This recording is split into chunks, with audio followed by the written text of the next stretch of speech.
Hi, Tony. It's Joanne. Good afternoon. I'm Angelo E. Basse, also known as Papa Angelo, the Life Mentor. I have an online program at Leader News Philippines every Mondays, Wednesdays, and Fridays.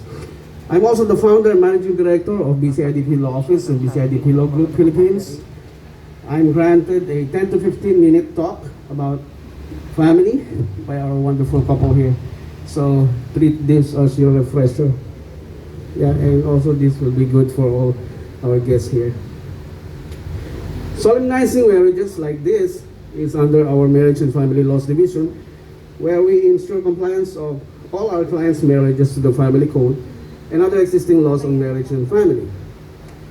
Yes, we are in the business of solemnizing marriages. The government granted us the necessary license to do this business.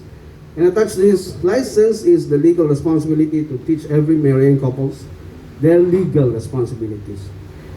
We teach every couple both the laws of man and the natural laws not taught to them by the City Hall when they apply for a marriage license.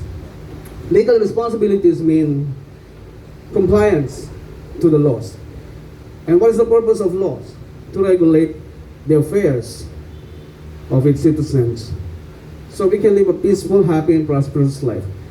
Non-compliance to these laws have corresponding punishments.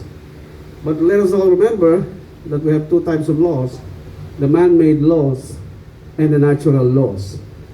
Natural laws are the laws that is not created by legislation, nor invented or controlled by man, according to Wikipedia. Through over time, man discovered that natural laws came from our Creator, called Heavenly Father or God. Though this is a non-religious ceremony, it does not mean that we will exclude God in your marriage life. God did not create religions. Religion is a product of man. What God made from the beginning is a male and a female. What God made from the beginning is a male and a female. God, therefore, is the author of relationships. So God has the right to be present every time there are two of His products, two human beings, like the male and the female, decided to unite their bloods. And when there are male and female being married like this, forming a family, God becomes your owner naturally. Marriage, therefore, is not a product of the state. It is not a product of legislation, not a product of man. It is a product of God. Marriage in Hebrew is called covenant. So when you enter into a covenant with God, whatever race or country you are from, God's natural laws automatically kick in whether you like it or not. These natural laws, when violated, has built-in punishments or consequences. You don't have to be brought to the courtroom with the judge to punish you when you violate these natural laws.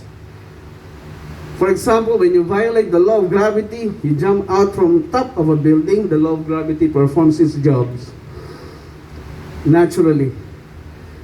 When people destroy the mountains, the land, or the sea, it will naturally destroy us afterwards. Hindi ka na kailangan ireklamo sa korte when you violate natural laws.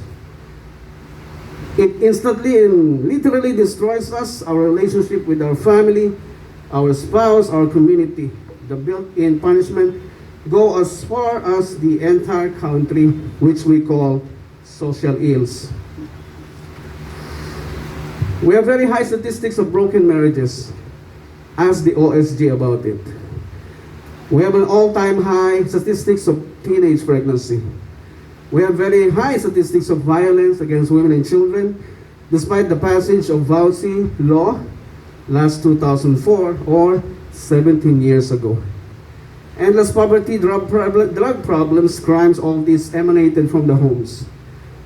And whenever a Filipino committed mistakes in life, the government adjusts by enacting laws for their protection and privileges, like the Solo Parents Act, the VAUSI laws, among others. That Filipino individual who committed the mistake in choosing a partner in life has no full control over the mind of his chosen partner. We are so complacent when handling the affairs of our lives. We are so confident that once we obtain all the secular learnings of this world, we already knew everything. However, this confidence shows otherwise with the kind of society we have now. And so, Article 15 of our 1987 Constitution says, family is the foundation of our nation. Foundation means everything that holds the building beneath, everything that holds the house beneath. Kapag ang pundasyon na ito ay unti-unti bumibigay, humihina, nawawasak, gaya ng dami ng problema ngayon ng ating bayan, ang buong bansa din, ang dahan-dahan nasisira, nawawasak.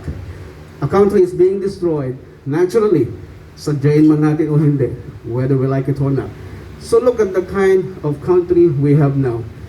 All social ills that we experience now have all been emanated from the family, from the homes of every family living here. When there's a surge of teenage pregnancy, just trace it back to the family. Giving correct guidance to our children is not the duty of the state. When there is a surge of crimes about passion, crimes about poverty, crimes about relationship, or other related crimes, just trace it back to the family. Giving correct guidance to these people involved is not the duty of the state. Ladies and gentlemen, let us all remember that marriage is not a product of the state. Marriage is our own product. After exercising our own will, our power to decide for ourselves. And this power to decide for ourselves is not even the product of the state. The state cannot even dictate to every human being to marry. There is no law requiring every individual to get married. Even God did not command Adam to make Eve his wife. It was Adam's decision. Eve was just paraded in front of him after niya magising from a major surgery, getting the woman from the ribs of that man. Because if God commanded you to choose her, to choose him, you will surely blame God pag nag-aaway na kayo. God will never allow that to happen, na masisi siya ng tao. So here is another truth. You won't have exercised your power to choose by deciding to get married. Nobody knows the product than the creator of it himself. God knows how he designed his products, male and female. He knows that both are powerful and with different purposes. Wala pa akong nakita babae na pumayag sa husband o sa lalaki na matalo. They are both powerful. Talagang makikipaglaban ng babae, makikipagsagutan. They are both powerful. And God knows that because He designed male and female. So just imagine why vowsy cases are not reducing but increasing every year. And because God knows His product, male and female, to be both powerful, He instructed the woman, wives, submit and respect your husband. Sounds familiar to you? And because God instructed the woman to submit and respect to the husband, He instructed the husband to love your wife and do not be harsh to her. Sounds familiar also? The words of the king automatically applies the moment you entered into a blood covenant. Kasal man kayo o hindi. Husbands, how do you love your wife? Is it your way or her way? Love is being spelled by every wife as like this: A-F-F-E-C-T-I-O-N. Affection. That's how the woman spells love. Wives, respect your husband, submit to them. How do you respect your husband? Is it your way or your way? Love is being spelled by every husband as R-E-S-P-E-C-T. Respect.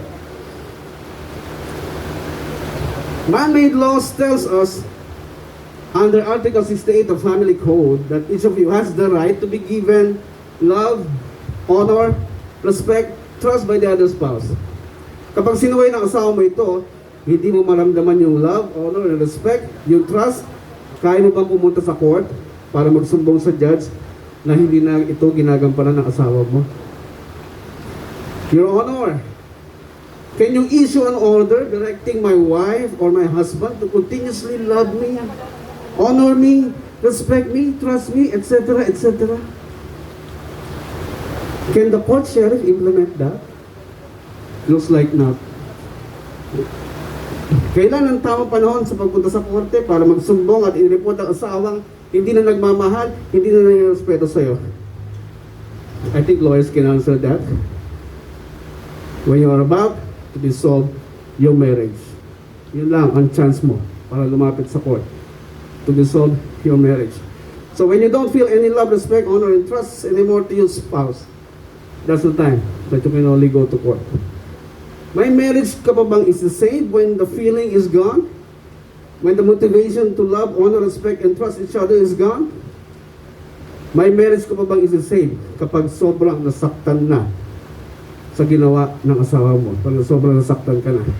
Sa dami ng mga masasakit na salitang binigay ninyo sa isa't isa, sa dami na ng mga betrayal of trust at disrespectful acts na ginawa ninyo sa isa't isa, the consequences or the punishments are granted by the government of man kapag marami na ang damage na nangyari sa isa't isa, sa pamilya ng both sides, even to your community.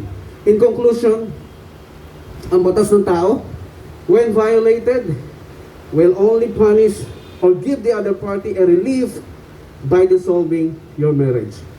And this solution is offered after your family is already destroyed. Ang batas ng Diyos, when violated, ay sira na ang pamilya mo even before you seek relief from the laws of man. In other words, ang batas ng tao ay nag-o-offer ng solution kapag sira na ang pamilya mo. Ang batas ng Diyos ay nag-o-offer ng solution bago pa masira ang pamilya mo. So which laws would you like to govern your family now? Perfect marriage? Marriage made in heaven? It's your choice. The choice you made today shall be the kind of life you both want to be in the future. Thank you and congratulations.